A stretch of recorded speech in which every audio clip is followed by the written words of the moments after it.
দীর্ঘদিন ধরে arthritis, diabetes, kidney, heart, চোখের সমস্যা সহ বিভিন্ন রোগে ভুগছেন ৭৯ বছর বয়সী বিএনপি চেয়ারপারসন ও সাবেক প্রধানমন্ত্রী খালেদা জিয়া। পরে লন্ডন ক্লিনিকে ১৭ দিনের চিকিৎসার শেষে ২৫ জানুয়ারি কিংস্টনের বড় ছেলে তারেক রহমানের বাসায় যান তিনি।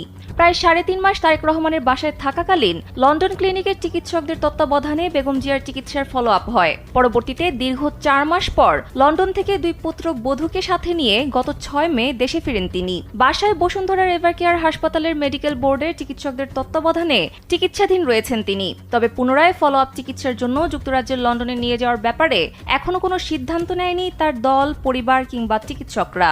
কিন্তু চিকিৎসার জন্য যে কোনো সময়ে তাকে আবার লন্ডনে যেতে হতে পারে। RICL TMX, যুগের পর যুগ স্থাপনা থাকে মজবুত।